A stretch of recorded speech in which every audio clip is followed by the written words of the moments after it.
Hi guys, how are you? It is about 5:29. I have to be at work at 6 o'clock. I'm working at the hospital tonight. I'm doing a 12-hour shift. So I'm working from 6 p.m. to 6:30 a.m. I picked up a night shift. With my job at the hospital, it's pretty flexible. So I can do pick up. Minimum, I have to do 2 days a month. I've been averaging about 3 days a month.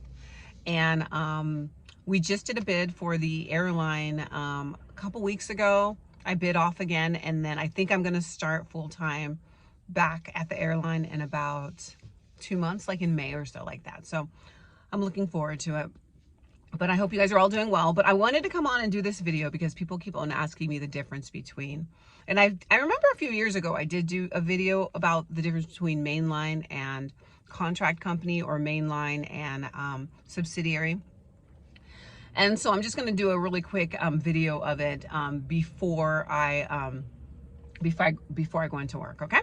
Okay, so difference between mainline. Okay, so for instance, mainline. Okay, so I've worked, let me go ahead and back up. So I've worked for mainline. I've worked for 3 mainlines, the 3 biggies, United, the current one that starts with a D, and then American. And I've worked for 2 contract companies, which is United Ground Express and SkyWest. And the difference is, number one is pay. Mainline, you might start off about the same as the subsidiary or the contract company, but the pay increases to mid-30s to 40s an hour, as opposed to the contract company. They might start off minimum wage and then they'll end up at like $18 an hour. So for instance, I live in California. Minimum wage for us is $15 an hour. And I'm thinking for some of these contract companies, they max out at like $18, $19 an hour. Okay. Number 2. The difference was uniforms. I noticed the difference in uniforms. With my mainline, a lot of times they did have higher level uniforms, like more, the uniforms were a little bit better quality. You might get more of an allotment, except with SkyWest. I remember with SkyWest, we did get quite a few nice uniforms, and we got a big allotment, but it is sometimes the quality. I remember when I did United Ground Express, the quality of the uniforms weren't as nice as the mainline United was. I noticed different things, like for instance, there's a lot more incentives, a lot more things, fun things that you get to do when you're mainline. You get to go to some of the company parties. You get to win gift cards, get different incentives, different things for good behavior, all that kind of stuff. When I was with the subsidiary, we didn't have any of those extra perks. Sometimes when you're with a subsidiary, you don't have the same access to travel. Sometimes it's limited. Sometimes it's a lower priority. So SkyWest, for instance, standby level 5 versus United mainline would be standby level 1. So for instance, even if you had been with SkyWest for 30 years and someone else started United the day before and they'd only been there 1 day, they're going to have a higher priority, the United one, because their standby priority is higher. So I remember when I was with SkyWest, I knew I would always be at the bottom no matter what. And so I would have to count. So that, just say there's 5 people in my family, there's 15 seats available, there's 8 standby, so we're going to be the bottom 5. I always knew it, and we were always the bottom. Maybe once in like those 2 years, there was nobody lower than me. That was someone lower than me. What else? So I talked about, also, I felt like I was working a little bit harder when it came to subsidiaries. They give you a lot more tasks. For instance, like sometimes with my mainline, I might be at a ticket counter, or I might be at the gates, and I'm stuck, and I'm there, and I do what I need to do. With the subsidiary, I did everything. They had us cleaning the break room. They had us doing wheelchairs.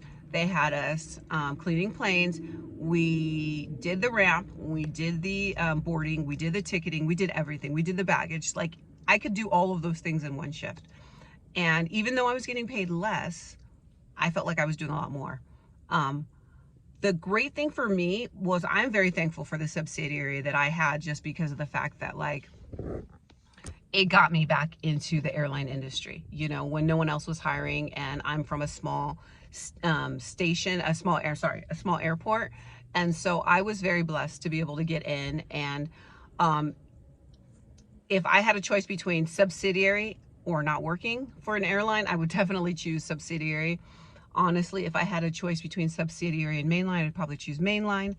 The great thing though, when I did work for the subsidiary, your your seniority raises really fast. Like, you can continue to raise because people leave. People leave because they can't afford it. People leave because they go to mainline, and just people leave. So your seniority does improve very fast. When you're with mainline, your seniority does not improve fast at all, because once these people are here, that's their job, that's their career, and they stay for 30, 35, 40 years. Someone at my airline right now, I think they've been there since the 70s. So I think they've been there for like 43 years, and they have no, I mean, they're financially set, but they just love it so much that they're not going to leave. So, and I remember even when I was United as a flight attendant, I mean, these senior mamas were there 45 years, and they were 70s years old, in their 70s, and they were loving it. They had a good job, and they weren't going to leave anytime soon. So that is the pro for a subsidiary.